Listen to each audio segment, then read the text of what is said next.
Students, last video के अंदर हमने कंप्लीट किया था करंट इलेक्ट्रिसिटी का हमारा फर्स्ट चैप्टर। आज हम करने जा रहे हैं स्टार्ट हमारा second chapter related to current electricity and that is electrical measurements. Electrical measurements. Electrical measurements का मतलब क्या है? अभी तक देखो हमने फर्स्ट चैप्टर के अंदर डिस्कस किया कि अगर हमारे पास सर्किट क्या है, सिंपल सर्किट्स हैं, तो हम ओम्स लॉ का यूज करके करंट और पोटेंशियल डिफरेंस की वैल्यू को फाइंड आउट कर सकते हैं। लेकिन जब बात आई हमारे पास कॉम्प्लिकेटेड सर्किट्स की, तो जो ओम्स लॉ था हमारा क्या हो गया था? इनवैलिड हो गया था। उसको ओवरकम करने के लिए कि ओम्स लॉ एप्लीकेबल नहीं है हमारे पास, तो कैसे हम electrical measurements that is V and I को कैसे कैलकुलेट करें? तो किसने ओवरकम किया हमारे पास? किरचॉफ्स ने ओवरकम किया, किरचॉफ्स रूल। तो आप लोगों को पता होना चाहिए किरचॉफ्स रूल का कंसेप्ट क्यों आया है किरचॉफ्स रूल का कंसेप्ट? क्योंकि कॉम्प्लिकेटेड सर्किट्स के लिए हमारे पास ओम्स लॉ इनवैलिड हो चुका था।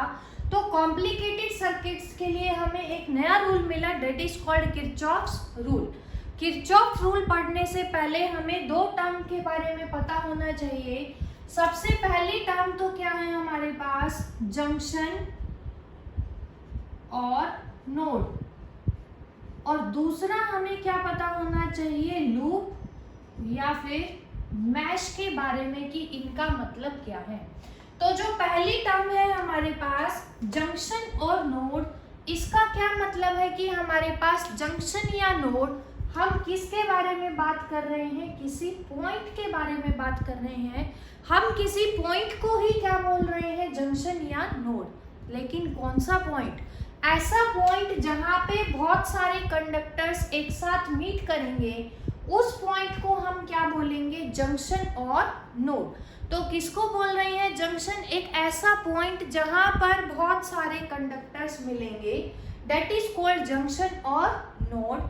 अब बात आती है लूप और मैश की। लूप और मैश का क्या मतलब है? हमारे पास कोई भी क्लोज्ड पाथ इलेक्ट्रिकल सर्किट के अंदर जो होगा that is called loop.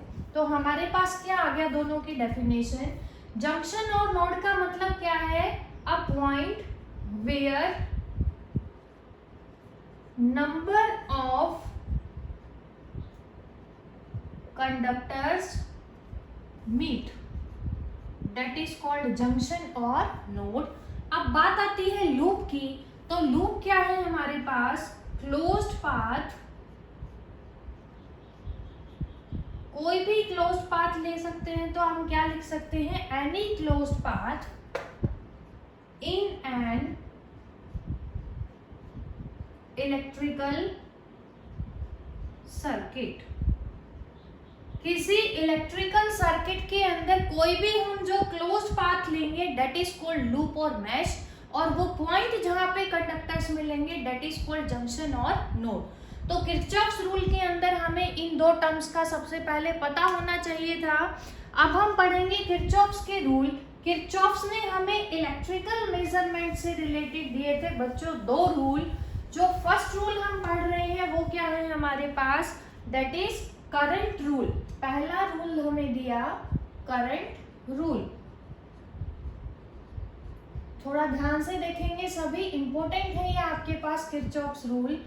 Kirchhoff's का जो फर्स्ट रूल था करंट रूल, उसने हमें क्या बोला कि किसी भी सर्किट के अंदर, अब सर्किट हमारा किरचॉफ्स करंट रूल के अंदर ओपन सर्किट भी हो सकता है और क्लोज सर्किट भी हो सकता है। तो किसी भी सर्किट के अंदर जो अलजेब्रिक सम होगा करंट का, कौन से करंट का? वो सभी करंट्स जो किसी सिंगल पॉइंट पे मिल रहे हैं, उस पॉइंट को क्या बोलेंगे? अभी पढ़ा था जंक्शन। तो algebraic sum of all the currents meeting at a junction is equal to 0। It is given by current rule. तो क्या बोला हमने किरचॉफ्स करंट रूल ने? That algebraic sum of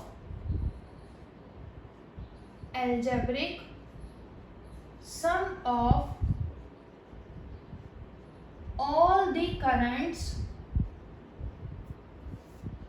meeting at a junction in an electrical circuit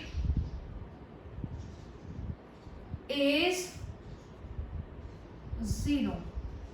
जितने भी current होंगे जो सारे कहाँ मिलेंगे, किसी पॉइंट पे, उस पॉइंट को हम क्या बोलेंगे, जंक्शन बोलेंगे। किसी भी इलेक्ट्रिकल सर्किट में सभी करंट्स का सम क्या होगा, 0।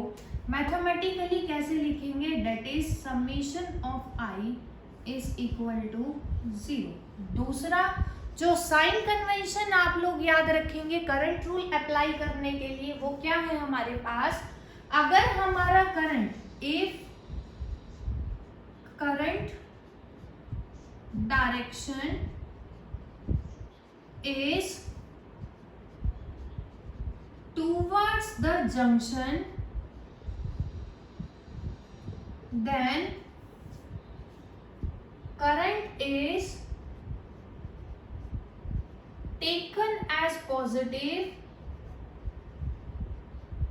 and vice versa। अगर हमारा करंट जंक्शन की तरफ जा रहा होगा तो उस करंट को हम कैसा लेंगे, पॉजिटिव, एंड वाइस वर्सा का मतलब क्या है, अगर जंक्शन से बाहर जा रहा होगा तो that is taken as negative. अब एक एग्जांपल लेकर देखते हैं इसका। सपोज करो ये क्या है हमारे पास, एक जंक्शन, मतलब वो पॉइंट जहाँ पे बहुत सारे करंट मिल रहे हैं।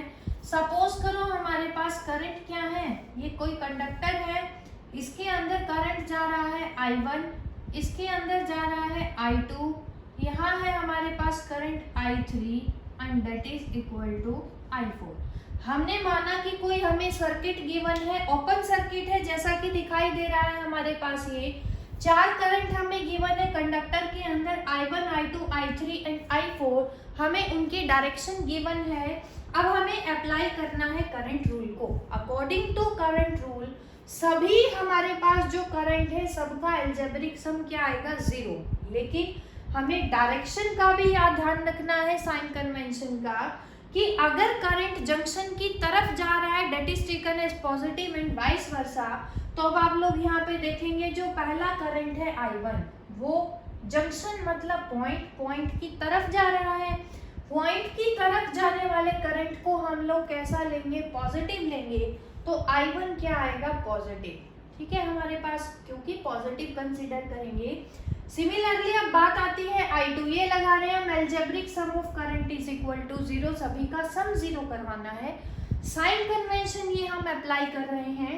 अब I2 देखेंगे आप लोग, I2 पॉइंट से जंक्शन से बाहर जा रहा है तो I2 को कैसा लेंगे, नेगेटिव लेंगे।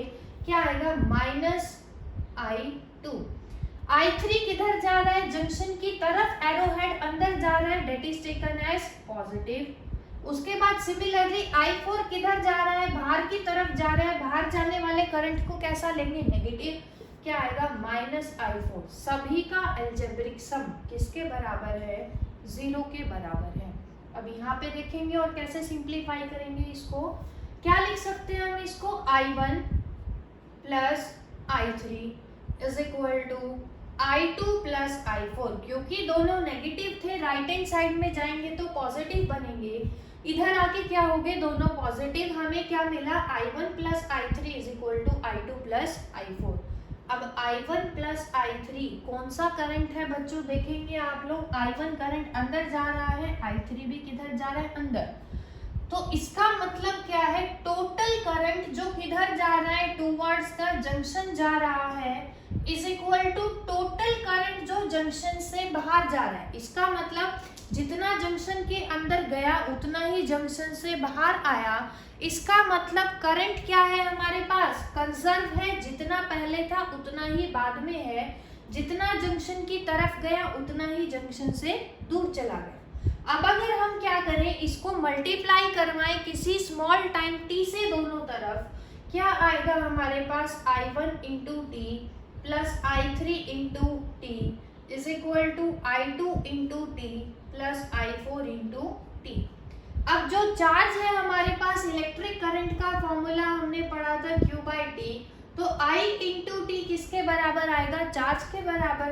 तो I1 इंटू टी क्या आ गया, पहला charge that is Q1 plus Q3 is equal to Q2 plus Q4। ये क्या है हमारे पास, टोटल चार्ज जो किधर गया, जंक्शन की तरफ, किसके बराबर आया, टोटल चार्ज जो जंक्शन से बाहर जा रहा है। इसका मतलब चार्ज क्या है हमारे पास, कंजर्व। और ये हम फर्स्ट चैप्टर में ऑलरेडी पढ़ चुके हैं कि चार्ज कैसी है, एक कंजर्व क्वांटिटी है।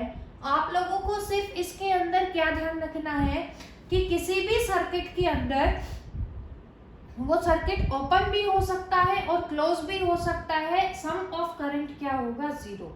और क्या कह सकते हैं, टोटल करंट जो जंक्शन की तरफ जा रहा है वो किसके बराबर होगा, total junction moving away from the junction. ये आप लोगों को ध्यान रखना है। दूसरा साइन कन्वेंशन याद रखना है कि अगर करंट जंक्शन की तरफ जा रहा है that is taken as positive and vice versa, दूर जा रहा है तो नेगेटिव। तो ये था बच्चों हमारे पास किरचॉफ्स का first rule that is called current rule. अब सेकंड रूल हमें दिया किरचॉफ्स ने, that is called voltage rule. थोड़ा ध्यान से देखेंगे आप लोग, इंपॉर्टेंट है न्यूमेरिकल भी, कॉम्पिटिटिव पॉइंट ऑफ व्यू से भी और बोर्ड पॉइंट ऑफ व्यू से भी, दोनों ही पॉइंट ऑफ व्यू से काफी इंपॉर्टेंट है। तो करंट रूल ने हमें कुछ नहीं बताया, सिर्फ क्या बताया, किसी भी सर्किट के अंदर जो कि ओपन भी हो सकता है क्लोज भी, total sum of current is 0। और कैसे होगा, towards the junction current positive and vice वर्सा। अब देखेंगे सेकंड रूल ने हमें क्या बोला। सेकंड रूल हमारे पास क्या है, वोल्टेज रूल।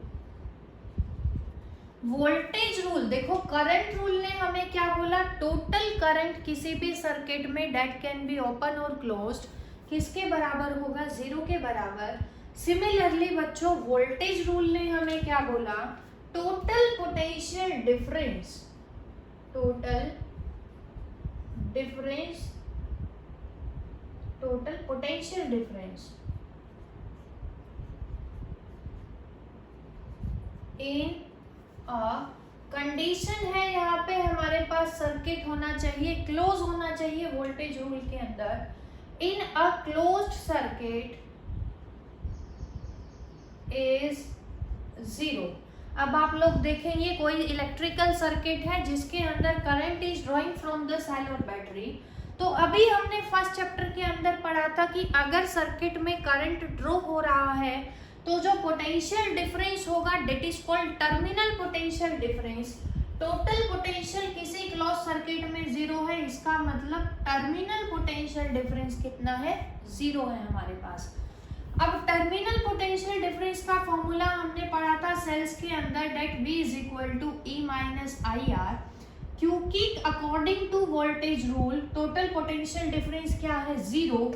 क्या आ जाएगा, 0 is equal to E minus IR और E is equal to IR। तो एक तो हम क्या याद रख सकते हैं, वोल्टेज का रूल, डेट टोटल वोल्टेज जो होगा, टोटल है तो क्या आ जाएगा हमारे पास समीशन। किसी भी क्लोज सर्किट में ये याद रखेंगे कि वोल्टेज रूल के अंदर सर्किट हमेशा क्लोज होना चाहिए, ओपन सर्किट के अंदर वोल्टेज रूल वैलिड नहीं होगा। तो या तो क्या याद रखेंगे, टोटल वोल्टेज का ड्रॉप किसी सर्किट के अंदर 0 होगा, या क्या याद रखेंगे, अब ये क्योंकि समीशन है तो यहाँ पे भी क्या आएगा हमारे पास समीशन।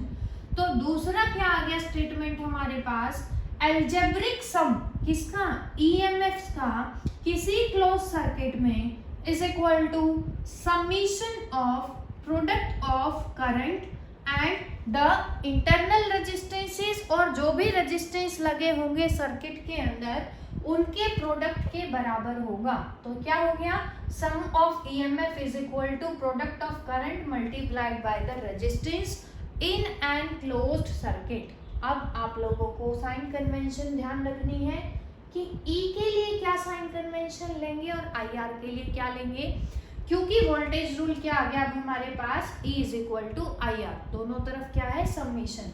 तो इसके लिए आपको क्या याद रखना है साइन कन्वेंशन के अंदर बच्चों, देखेंगे सभी। पहला रूल तो याद रखेंगे, किसी भी क्लोज्ड सर्किट के अंदर अगर आपके पास बैटरी का पॉजिटिव टर्मिनल पहले आ रहा है या फिर सेल का पॉजिटिव आ रहा है, सपोज करो ये सेल है, क्लोज लूप के अंदर if positive terminal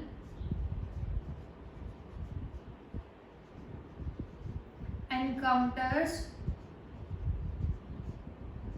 first, then EMF is positive. तो उस EMF को हम हमेशा कैसा लेंगे? पॉजिटिव। कोई भी क्लोज लूप लेंगे, क्लोज लूप में जब हम चलेंगे तो उस रास्ते में अगर पहले सेल या बैटरी का पॉजिटिव टर्मिनल आएगा तो उसके EMF को कैसा लेंगे? Positive. And vice versa. Vice versa का मतलब क्या है कि अगर नेगेटिव आएगा तो EMF कैसा हो जाएगा? पॉजिटिव। आप लोगों को एक तो ये चीज ध्यान रखनी है।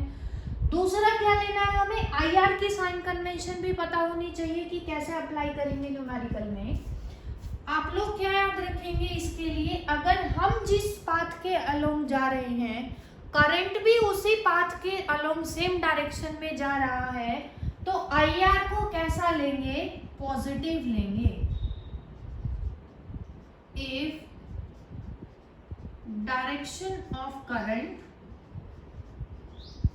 is same as that of loop direction, तो IR को कैसा लेंगे? पॉजिटिव। एंड वाइस वर्सा, अगर हम जा रहे हैं इस डायरेक्शन में लेकिन करंट आ रहा है हमारी तरफ तो IR को कैसा लेंगे? नेगेटिव लेंगे। समझ गए? अब ये दोनों रूल के लिए मैं आपको एक एग्जांपल देने जा रही हूँ, समझेंगे, जिसके अंदर दोनों एग्जांपल यूज होंगे कि अगर सेल का पहले पॉजिटिव एनकाउंटर है, फर्स्ट आ रहा है हमारे पास क्लोज सर्किट के अंदर, तो उसका EMF नेगेटिव लेंगे एंड वाइस वर्सा। दूसरा IR की डायरेक्शन अगर लूप की डायरेक्शन के सेम है तो IR is taken as positive and vice versa. तो देखेंगे इसके लिए। अब क्योंकि voltage rule is applicable for close circuit, तो हमने क्या एज्यूम किया? हमारे पास कोई क्लोज सर्किट हम लेने जा रहे हैं, ये लिया हमने कोई सेल जिसका EMF कितना है? E1। यहाँ पे हमारे पास एक रेजिस्टेंस है R1, कनेक्ट है किसी रेजिस्टेंस R2 के साथ। एक और सेल लिया हमने जिसका EMF क्या है? E2। इसको R3 मान लेते हैं, इस रेजिस्टेंस को क्या मान लेते हैं? R2। अब हमने सर्किट कैसा लिया है? क्लोज। देख रहे हैं आप लोग सर्किट कैसा है? क्लोज। अब हमें क्या करना है? इस रूल को अप्लाई करना है, वोल्टेज रूल को। लूप के अंदर हमें गिवन है कि सपोज करो जो पहली सेल है वहां से करंट निकला पॉजिटिव से, कितना निकला बच्चों? I1। सेकेंड सेल से निकल रहा है मान लो I2। अब यहाँ से I1 करंट यहाँ पहुंचा, यहाँ से I2 करंट यहाँ पहुंचा, टोटल करंट क्या हो जाएगा? एडअप हो जाएगा। तो यहाँ कितना करंट जाएगा? I1 प्लस I2 ये जाएगा।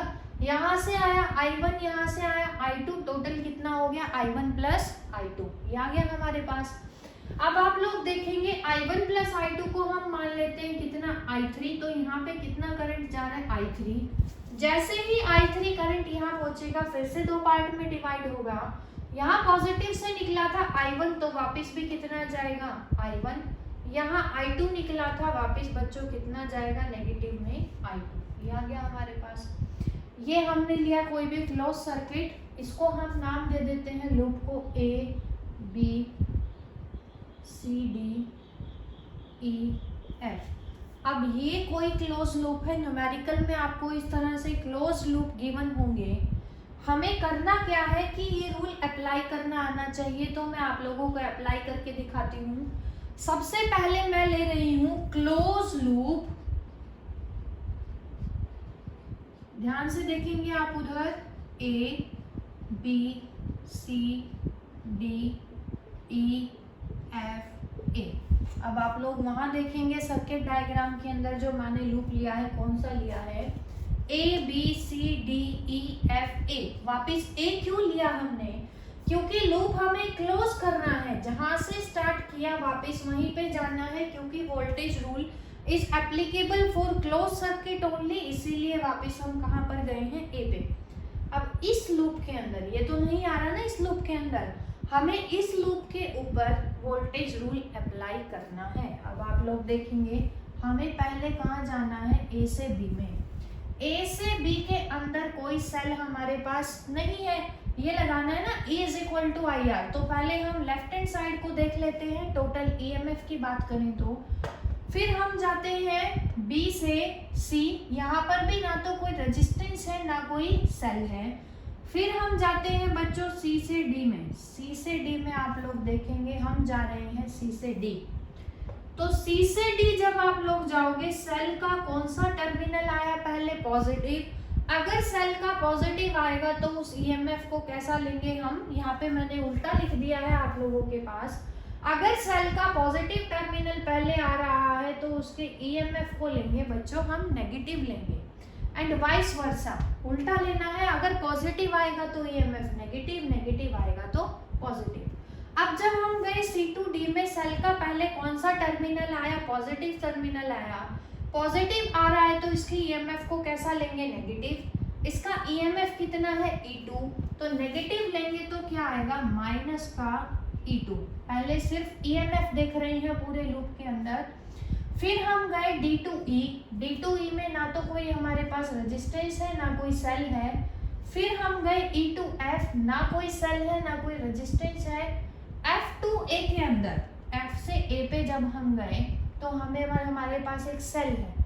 सेल का कौन सा टर्मिनल आया पहले, नेगेटिव। नेगेटिव टर्मिनल आएगा तो इसका रिवर्स होगा, वाइस वर्सा होगा, तो EMF को कैसा लेंगे, पॉजिटिव। और इसका EMF कितना है बच्चों, E1, तो क्या आ जाएगा, plus E1 is equal to. अब ये तो EMF सॉल्व कर लिया हमने, लेफ्ट हैंड साइड को सॉल्व किया। अब बात करते हैं राइट हैंड साइड की, that is equal to IR का सम करवाना है हमें। A to B में कोई रेजिस्टेंस नहीं है तो IR नहीं होगा। B to C में भी कोई रेजिस्टेंस नहीं है तो IR नहीं होगा। C to D में रेजिस्टेंस भी है और करंट भी है तो IR होगा। सेल तो हम काउंट कर चुके लेफ्ट हैंड साइड में।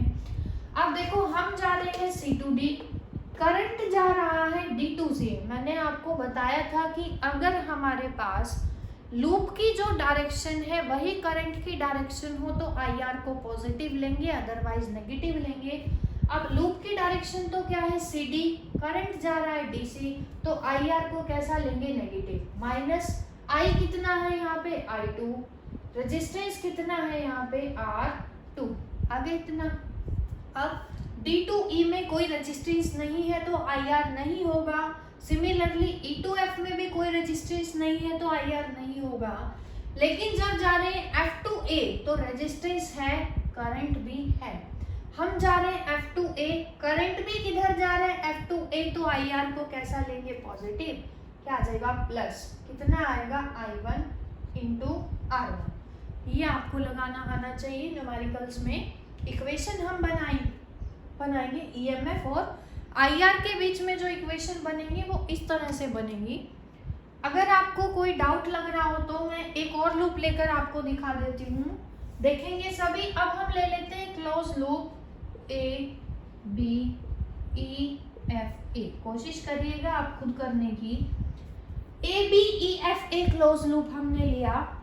पहले सिर्फ EMF की बात करेंगे, LHS को सॉल्व कर रहे हैं। जब हम A to B जा रहे हैं कोई सेल हमारे पास नहीं है, B to E में भी कोई सेल नहीं है, E to F में भी कोई सेल नहीं है, F to A में सेल है। हम जा रहे हैं F to A, इसका मतलब सेल का पहले कौन आएगा, नेगेटिव। सेल का पहले नेगेटिव आएगा तो EMF को कैसा लेंगे, पॉजिटिव। EMF कितना है, E1, तो क्या आ जाएगा, E1 इज इक्वल टू। अब इस लूप के अंदर एक ही सेल है इसीलिए एक ही EMF आएगा, इज इक्वल टू। अब बात करते हैं टोटल IR के प्रोडक्ट की, सम किसके बराबर आएगा। A to B में R नहीं है तो IR नहीं होगा। B to E में रेजिस्टेंस है तो IR होगा, लेकिन कैसा होगा, हम जा रहे हैं B to E, करंट भी जा रहा है B to E, same direction है तो IR पॉजिटिव होगा बच्चों।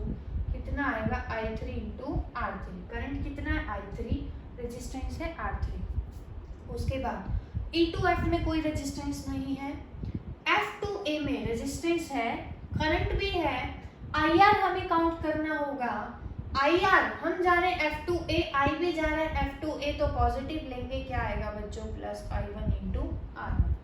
तो किरचॉफ ने हमें इलेक्ट्रिकल मेजरमेंट के रिगार्डिंग दो रूल दिए।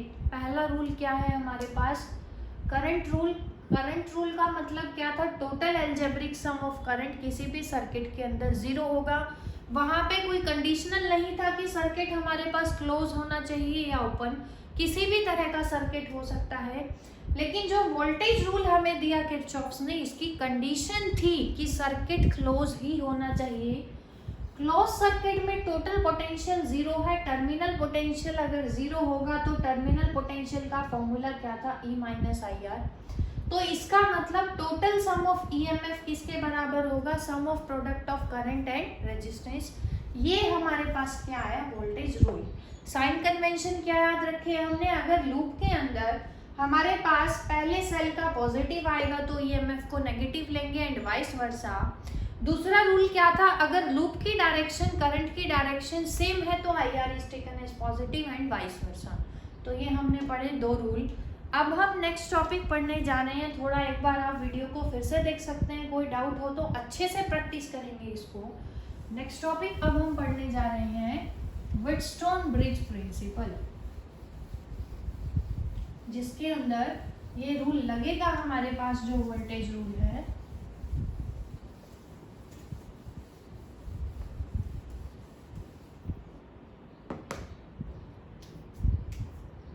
व्हीटस्टोन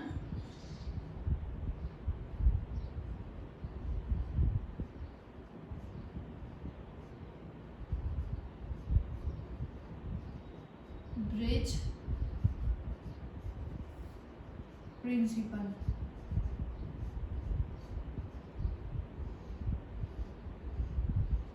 अब आप लोग पहले इसका मतलब देखेंगे। सबसे पहला तो क्या है कि जो व्हीटस्टोन ब्रिज प्रिंसिपल है उसका कंसेप्ट हम क्यों लेकर आए हैं। अगर हमें 3 रेजिस्टेंसेस की वैल्यू पता है और एक अननोन रेजिस्टेंस की वैल्यू हमें नहीं पता, तो किसी अननोन रेजिस्टेंस की वैल्यू अगर हमें फाइंड आउट करनी है तो that can be measured by Wheatstone bridge principle. पता चल गया आपको कि किसी अननोन रेजिस्टेंस की वैल्यू को फाइंड आउट करने के लिए किसका कंसेप्ट आया है, व्हीटस्टोन ब्रिज प्रिंसिपल का कंसेप्ट आया है। दूसरा, व्हीटस्टोन ब्रिज प्रिंसिपल ने हमें क्या बोला कि अगर हमारे पास 4 रेजिस्टेंस है, सपोज करो हमारे पास 4 रेजिस्टेंस है बच्चों, P Q R S, ये 4 रेजिस्टेंस हमने लिए। अगर हम इन चारों को ऐसे अरेंज करें कि चारों मिलके क्या बना ले, एक ब्रिज बना लें, तो वो जो ब्रिज है वो बैलेंस तभी होगा अगर गैल्वेनोमीटर के अंदर करंट आएगा 0, तभी ब्रिज बैलेंस होगा। और अगर गैल्वेनोमीटर के अंदर 0 करंट आएगा तो P by Q must be equal to R by S। ये हमें प्रूव करना है। तो स्टेटमेंट देखेंगे पहले आप सभी, क्या है इसकी, क्या बोला इसने हमें, if there are 4 resistances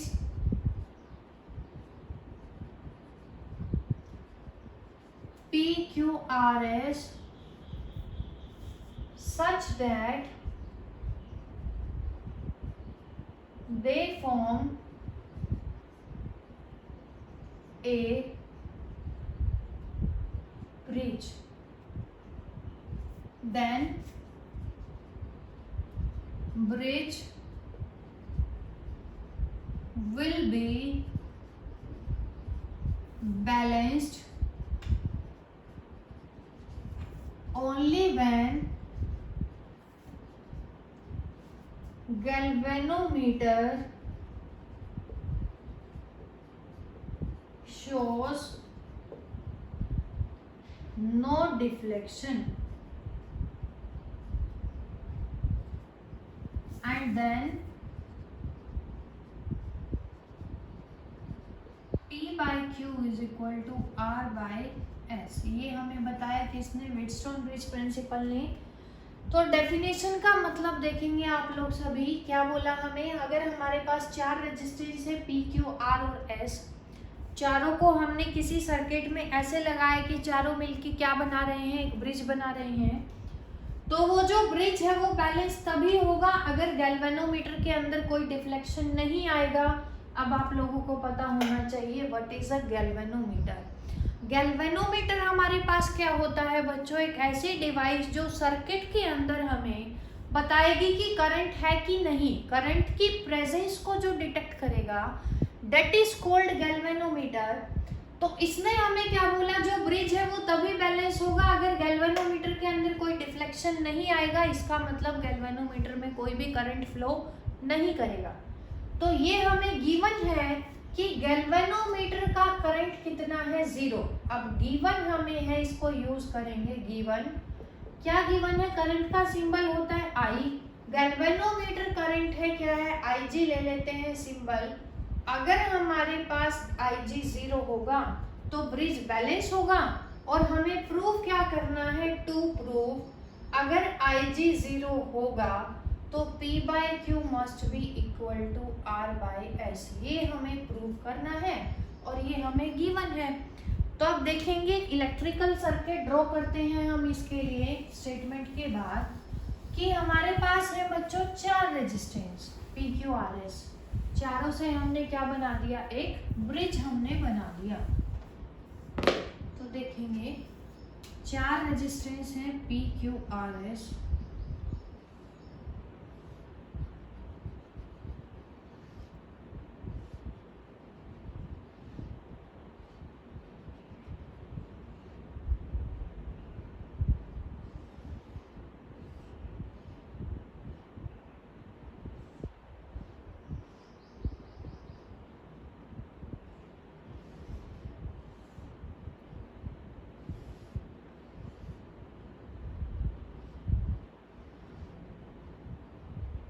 construction देखेंगे आप लोग क्या है इसकी, कि हमारे पास है 4 resistances P, Q, R, S, ये है हमारे पास। चारों को हमने कैसे अरेंज किया है कि चारों मिलके क्या बना रहे हैं, एक ब्रिज बना रहे हैं। चारों को हमने एक ब्रिज बना के ब्रिज को कनेक्ट किया है किसी सेल से विद अ की K। उसके बाद जो ये है हमारे पास साइड, इसको नाम दे देते हैं A, B, C, D। ये जो साइड है हमारे पास, क्योंकि हमें क्या देखना है, गैल्वेनोमीटर के अंदर करंट 0 आया है, ये हमें चेक करना है, तो क्या लगाना पड़ेगा, गैल्वेनोमीटर। अब गैल्वेनोमीटर को किससे कनेक्ट करना पड़ेगा, की से तो कनेक्ट करना ही पड़ेगा हमें, की क्लोज है कि सर्किट हमारा ओपन है। तो देखेंगे क्या होगा इसके अंदर, हमें बताना है P by Q is equal to R by S using Kirchhoff's voltage rule, आपको लगाना आना चाहिए यहाँ पे। तो क्या आएगा हमारे पास, कि अगर जैसे ही हम की को क्लोज करेंगे, हमने पढ़ा हुआ है जैसे ही सर्किट के अंदर की को क्लोज करेंगे करंट फ्लो करेगा बैटरी से तो या सेल से, तो यहाँ से करंट फ्लो करेगा पॉजिटिव से। तो हमने क्या एज्यूम किया कि की क्लोज जब हुई तो बैटरी के पॉजिटिव से कितना करंट निकला, I। अब आप लोग देखेंगे I करंट जैसे ही A पॉइंट पे पहुंचेगा वो क्या होगा, क्योंकि ये रेजिस्टेंस 2 बन गए हमारे पास, एक तो P है और एक R है, तो करंट क्या हो जाएगा, डिवाइड हो जाएगा। टोटल था I, जैसे ही A पे पहुंचेगा करंट डिवाइड होगा। हमने एज्यूम किया कि टोटल I है, P रेजिस्टेंस के अंदर कितना करंट जा रहा है, I1। अब टोटल था I में से I1 AB के अंदर चला गया तो बचेगा कितना, I माइनस I1 बचेगा ना। अगर तुम्हारे पास 5 रुपए है, मैं 2 रुपए तुमसे वापस ले लेती हूँ, तो कितने बचेंगे, 5 माइनस 2 दैट इज 3। तो I करंट था, I करंट A पे पहुंचा, उसमें से I में से I1 तो इसमें चला गया, बचेगा कितना, I माइनस I1, ये आ गया हमारे पास। अब उसके बाद देखेंगे I1 करंट पहुंचता है चलता हुआ कहाँ पे, किसी पॉइंट P पे, B पे जैसे ही पहुंचेगा फिर से करंट डिवाइड होगा 2 में, तो टोटल कितना था, I1 था B पे, तो I1 2 में डिवाइड होगा। सपोज करो I1 में से IG तो चला गया गैल्वेनोमीटर के अंदर, तो बचेगा कितना, I1 था, I1 में से IG इधर चला गया, बचेगा कितना I1 माइनस IG, और वो किधर चला जाएगा, BC में चला जाएगा। अब आप लोग देखेंगे B से D पे तो करंट आ रहा है IG, A से D पे करंट आ रहा है I माइनस I1, दोनों करंट यहाँ पे मिलेंगे तो टोटल इन दोनों का कितना होगा, I minus I1 plus IG, क्योंकि दोनों करंट मिल रहे हैं, ये इधर चला जाएगा फ्रॉम D टू C। अब बैटरी के पॉजिटिव से I निकला था बच्चों, वापस भी कितना जाना चाहिए, I ही जाना चाहिए। देखेंगे हमारे पास कितना है, ये कितना है I1 माइनस IG, ये कितना है I minus I1 plus IG, दोनों यहाँ पे मिलेंगे, ऐड होंगे, I1 से I1 कट गया, IG से IG, कितना बच गया I। इसका मतलब हमारा जो हमने करंट को डिवाइड किया है, ठीक किया है, जितना पॉजिटिव से चला था वापस उतना ही हमारे पास आ चुका है। अब हम लगाएंगे Kirchhoff's voltage rule, second rule, close circuit है हमारा, गिवन क्या है, IG 0 है और प्रूव हमें ये करना है। तो सबसे पहले देखेंगे आप, हम बात करते हैं क्लोज लूप ABDA। एक बार आप देख लीजिए सभी, क्या आपको ABDA क्लोज लूप दिखाई दे रहा है, कौन सा है, ABDA, ये लूप है हमारे पास। अब इसके अंदर पहले हम देखेंगे क्या था हमारे पास, voltage rule E is equal to IR का समेशन, यही तो था। ABDA के अंदर क्या कोई सेल हमारे पास लगा हुआ है, नहीं लगा हुआ, तो इसकी जगह क्या आ जाएगा हमारे पास, 0 इज इक्वल टू, क्योंकि पूरे लूप के अंदर एक बटा कोई भी हमारे पास सेल नहीं लगा हुआ, तो EMF क्या आ जाएगा, 0 इज इक्वल टू। अब IR देखना है, हम जा रहे हैं A टू B में, करंट भी जा रहा है A टू B में, तो IR को कैसा लेंगे, पॉजिटिव। अब I कितना है, I1, रेजिस्टेंस कितना है, P, तो I1 इंटू P। उसके बाद हम जा रहे हैं B से D पे, B से D पे हम जा रहे हैं, करंट भी B से D की तरफ जा रहा है, तो IR को कैसा लेंगे, पॉजिटिव। अब I कितना है यहाँ पे, IG, गैल्वेनोमीटर का रेजिस्टेंस हमने ले रखा है G। उसके बाद हम जा रहे हैं D से A में। अब आप लोग देखेंगे हम तो जा रहे हैं, लूप तो जा रहा है D से A पे, लेकिन करंट आ रहा है A से D पे, तो कैसा लेंगे, IR को नेगेटिव, क्या आएगा, माइनस का IR। I कितना है, I माइनस I1, रेजिस्टेंस कितना है यहाँ पे, R।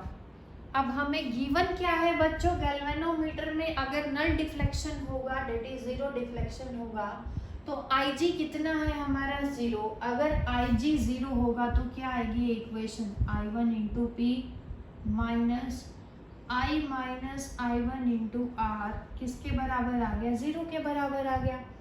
इसको उधर लेकर जाएंगे तो I1 into P is equal to I minus I1 into R, इसको ले लेते हैं इक्वेशन नंबर 1।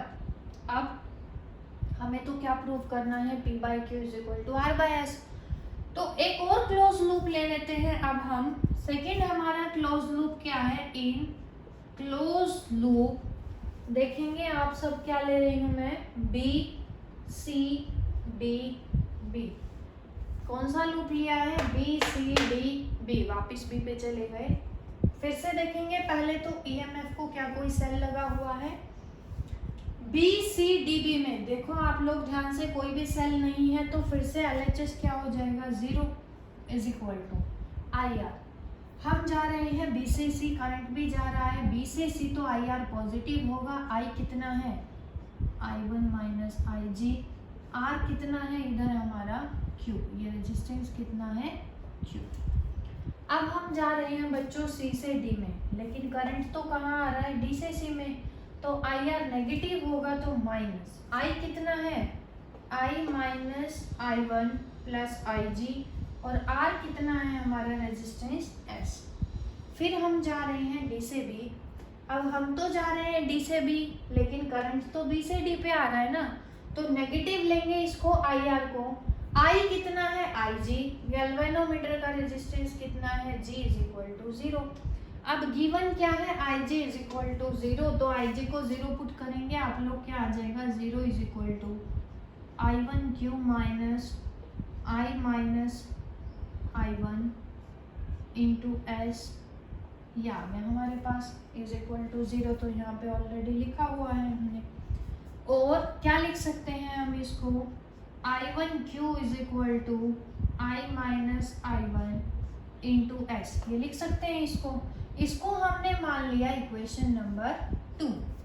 अब हमें प्रूफ करना है कि P बाई क्यू किसके बराबर है, R बाई एस के। ध्यान से देखेंगे आप लोग, अगर मैं फर्स्ट को डिवाइड कर रहा हूँ सेकेंड से, that is first divided by second, क्या मिलेगा हमें, I1P upon I1Q is equal to I-1 into R upon I-1 into S, ये कैंसिल आउट हो जाएंगे। हमारे पास क्या आएगा, P by Q is equal to R by S.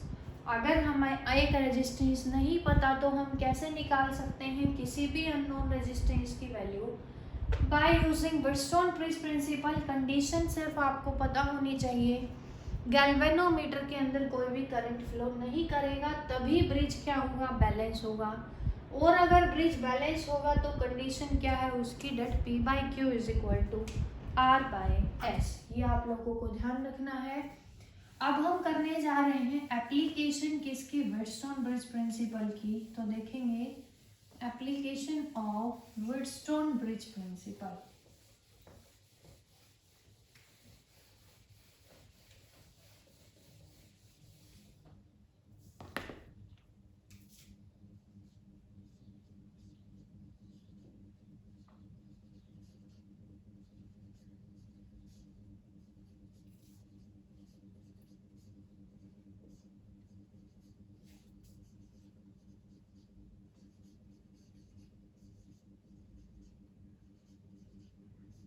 जो व्हिटस्टोन-ब्रिज प्रिंसिपल है बच्चों, इसकी एक एप्लीकेशन है, और वो एप्लीकेशन क्या है हमारे पास, that is slide wire bridge, और इसी का दूसरा नाम क्या है हमारे पास, मीटर ब्रिज।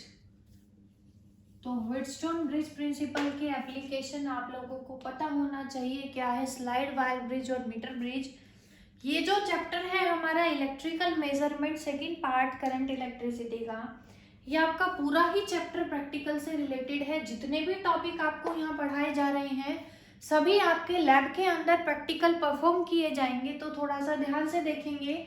और जो आपके डाउट्स हैं थोड़े बहुत रहेंगे चैप्टर के अंदर, वो जब आप लोग प्रैक्टिकल करेंगे तो उससे शायद ज़्यादा अच्छे से क्लियर होगा आप लोगों को। तो टॉपिक क्या है हमारा, स्लाइड वायर ब्रिज और मीटर ब्रिज। आप देखेंगे सबसे पहले तो ये होता क्या है, स्लाइड वायर ब्रिज और मीटर ब्रिज क्या है हमारे पास, इसको हम यूज करते हैं किसके लिए, to find the unknown resistance. अगर हमें किसी अननोन रेजिस्टेंस की वैल्यू निकालनी है तो कैसे निकालेंगे, by using slide wire bridge और मीटर ब्रिज। अब होता क्या है इसके अंदर, देखेंगे हमने कोई वायर ली है हमारे पास, थोड़ा ध्यान से देखेंगे, प्रैक्टिकल से रिलेटेड टॉपिक है, तो जब आप शायद अप्रेटिस को देखेंगे तो ज़्यादा अच्छे से क्लियर होता आप लोगों को।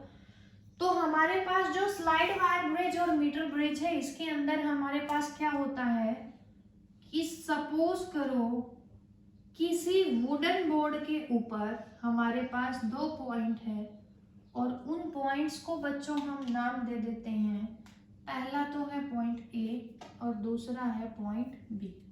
ये जो वुडन बोर्ड है इसके ऊपर 2 पॉइंट हैं, दोनों ही पॉइंट्स के बीच में हमने किसी वायर को, ये क्या है हमारे पास एक वायर जिसको हमने स्ट्रेच कर रखा है between 2 points A and be on a wooden board. उसके बाद क्या है हमारे पास कि जो वुडन बोर्ड है आप लोगों को मिलेगा, उसके ऊपर क्या लगी हुई है हमारे पास, मेटालिक स्ट्रिप्स बनी हुई है। जो वायर आप लोग स्ट्रेच कर रहे हैं वो किसकी बनी होगी, मटेरियल की, आइदर कॉन्स्टेंटम की बनी होगी और मैंगनीन मटेरियल की बनी होगी वायर। कुछ इस तरह का आपको मिलेगा। कॉपर की मेटालिक स्ट्रिप्स आपको मिलेंगी वुडन बोर्ड के ऊपर, ऐसे दो इस शेप में मेटालिक स्ट्रिप मिलेंगी। एक मेटालिक स्ट्रिप आपको वुडन बोर्ड के बीच में मिलेगी। अब ये जो मेटालिक स्ट्रिप्स आपको मिलेंगी इनके ऊपर स्क्रूज लगे होते हैं हमारे पास इस तरह से। कॉपर की जो मेटालिक स्ट्रिप्स है उसके ऊपर क्या लगे हुए हैं, स्क्रूज लगे हुए हैं हमारे पास, और एक स्क्रू यहाँ बीच में भी लगा हुआ है हमारे पास। अब आप लोग देखेंगे कोई वुडन का बोर्ड है हमारे पास, उसके ऊपर दो पॉइंट है ए और बी, वायर को हमने स्ट्रेच किया दोनों पॉइंट्स के बीच में। वायर हम ले लेते हैं जिसकी लेंथ है 1 मीटर, तो कितना हो गया, 100 सेंटीमीटर हो गया। तो वायर जो है हमारे पास जो हमने स्ट्रेच किया 1 मीटर की वायर, उसके साथ में वुडन बोर्ड पे आप लोगों को एक स्केल भी अटैच मिलेगा जिसकी लेंथ कितनी होगी, 1 मीटर।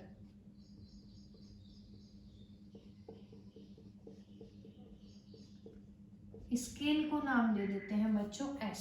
ये आ गया हमारे पास। अब ये जो वायर ली है हमने ए और बी के बीच में, इसका रेजिस्टेंस हमने मान लिया कितना है, आर है हमारे पास वायर का रेजिस्टेंस ए और बी के बीच में जो है। अब आप लोग देखेंगे कि जो पॉइंट ए है हमारे पास वुडन बोर्ड का, उसको हमने कनेक्ट किया है बैटरी के पॉजिटिव से विद द हेल्प ऑफ ए की के। कनेक्शन आप लोग ऐसे करेंगे कि वुडन बोर्ड के अंदर जो दो पॉइंट है हमारे पास ए और बी, ए को कनेक्ट कर रहे हैं पॉजिटिव से, बी को कनेक्ट कर रहे हैं नेगेटिव से। हम क्या आएगा हमारे पास देखेंगे आप लोग उसके बाद कि ये जो फर्स्ट गैप है दो कॉपर स्ट्रिप के बीच में, यहाँ पे तो हम कनेक्ट करेंगे किसी रेजिस्टेंस बॉक्स को। रेजिस्टेंस बॉक्स क्या होता है, एक ऐसा बॉक्स जिसमें हमें रेजिस्टेंसेस की वैल्यू पता होती है। तो नॉन रेजिस्टेंस है एस आर हमारे पास। ये जो सेकंड गैप है ना हमारे पास स्ट्रिप्स के बीच में, यहाँ क्या लगाएंगे हम, एक वायर कनेक्ट करेंगे। यहाँ पे एक एंड वायर का इधर कनेक्ट करेंगे, दूसरा इधर, जिसका रेजिस्टेंस हमें फाइंड आउट करना है। तो इसका मतलब एस हमारा क्या है, अननोन रेजिस्टेंस जिसकी वैल्यू हमें फाइंड आउट करनी है इस प्रैक्टिकल के अंदर, इस टॉपिक के अंदर।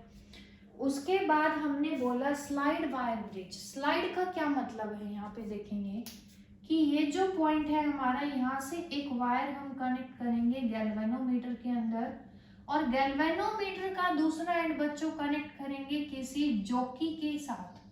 अब जो जॉकी होती है आपके पास क्या होती है, एक स्लाइडिंग अपरेटस है हमारे पास जिसको हम स्लाइड करेंगे फ्रॉम ए टू बी, या किधर करेंगे फ्रॉम बी टू ए। तो सबसे पहला जो काम होता है इतने कनेक्शंस करने के बाद, वो क्या होता है कि जॉकी को सबसे पहले आप लोग ए पॉइंट पे रखेंगे। सपोज करो ए पे रखा तो गैल्वेनोमीटर के अंदर डिफ्लेक्शन आया इस तरफ, तो जब बी पे रखोगे तो डिफ्लेक्शन इधर अपोजिट में आना चाहिए। इसका मतलब आप लोगों के कनेक्शन सही हैं। अब क्योंकि व्हीटस्टोन ब्रिज की एप्लीकेशन है, इसका मतलब गैल्वेनोमीटर के अंदर नल डिफ्लेक्शन होगा, कोई करंट फ्लो नहीं करेगा हमारे पास। तो जब हमने ये चेक कर लिया कि हमारे कनेक्शन सही है, तो हमने क्या करना स्टार्ट किया, जॉकी को स्लाइड करना फ्रॉम ए टू बी। क्योंकि जॉकी को स्लाइड कर रहे हैं किसी मीटर के अलाउ, इसीलिए इसको हम मीटर ब्रिज और स्लाइड वायर ब्रिज भी बोलते हैं। सपोज करो जब हम ए से चले इधर, तो गैल्वेनोमीटर के अंदर कुछ करंट आ रहा था, लेकिन हमें तो क्या करना है, नल डिफ्लेक्शन। जब कोई भी करंट फ्लो नहीं कर रहा, सपोज करो जब हम यहाँ पे पहुंचे जॉकी को लेकर, तो गैल्वेनोमीटर के अंदर नल करंट आ गया, जीरो करंट आ गया। तो पूरी की लेंथ कितनी है, 1 metre, that is 100 centimetre wire की। सपोज करो हमें नल डिफ्लेक्शन मिला है बेटा एल लेंथ पे, तो पूरी एल, ये एल पूरी 100, ये लेंथ एल, तो रिमेनिंग पार्ट की लेंथ कितनी होगी, 100 माइनस एल। अब पूरी वायर का रेजिस्टेंस क्या है, आर, तो एल पोर्शन का रेजिस्टेंस कितना होगा, एल आर। इस रेजिस्टेंस को हमने मान लिया पी। अब ये लेंथ कितनी है 100 माइनस एल, पूरी का रेजिस्टेंस आर, इसका रेजिस्टेंस कितना होगा 100 माइनस एल इंटू आर, इस रेजिस्टेंस को हम मान लेते हैं क्यू।